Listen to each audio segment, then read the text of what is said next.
G'day. Welcome back to Gardening with Atley. A different outfit on today.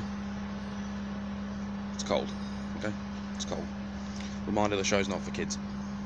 Now, today's episode, I want to talk about gardening and mental health issues.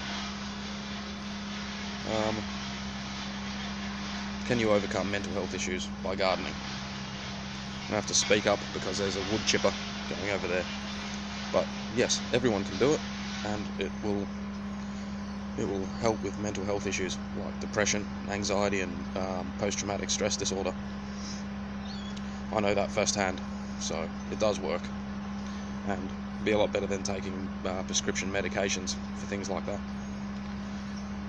I didn't think the medications were a great idea, so I didn't do it, but you know, each to their own, whatever. So starter plants, I'd recommend growing kale. If you're going to get into veggies, have a crack at growing kale. Kale is forgiving, it's frost tolerant, you know, it doesn't really matter when you plant it. It's very forgiving for overwatering or underwatering. It's an easy plant to get started. I'd recommend growing from seed, but that might be a bit daunting. You can just go to Bunnings and get some starters, little punnets. I think they got veggie punnets there for $4. You get 8 little plants in there. You know, you can do a bit of research, but you just want to get started really, just to see if you like it. And the main thing I wanted to talk about is people don't want to try gardening because it's been made to seem like it's too hard. That's a big problem with a lot of the permaculture mobs. I've been invited to permaculture parties, like, you know, workshops, but a lot of them are just too hardcore.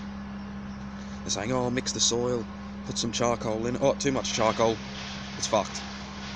You know, don't feed the worms this, feed them this, do it this way. Just think, oh, I'm not going to fucking do it then. Too hard. But it's bullshit. It's not that hard. You know, as long as you use common sense, it's not hard.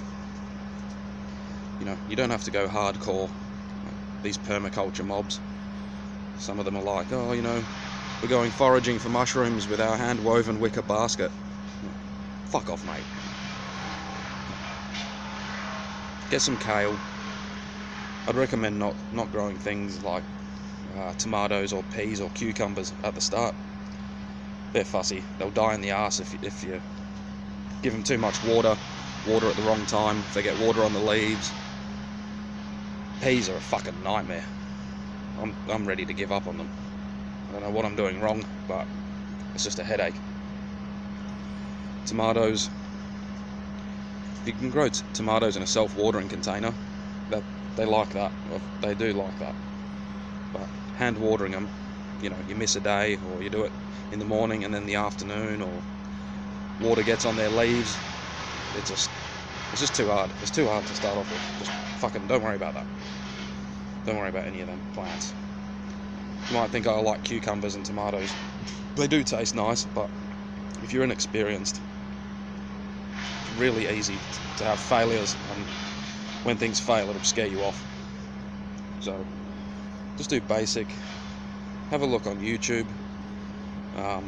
There's a lot of little, you can find out what times a year to plant things, certain times a year. Good time is autumn and spring, because it's quite mild. I don't know what's going on with the weather, but it's been all over the place. We've had sunny days, it's getting up to nearly 30 degrees, and then at night it's dropping well below 10. So I don't know. A greenhouse is good if it's getting cold, if you can afford that. That'll give you a head start, and you can grow all year in the greenhouse. Yeah, you just want to get started. And the reason it helps with mental health issues is because it's responsibility. The plants rely on you to look after them, shelter them from bad weather, you know, too much sunlight, hail damage, all that. They rely on you for food and water.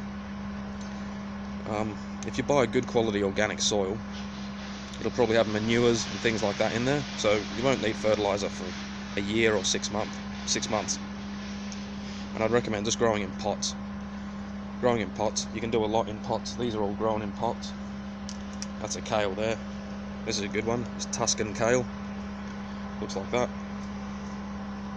Even if you don't eat it, it doesn't matter. You know, set up a worm farm. Whatever you don't use, you rip it up, throw it in the worm farm.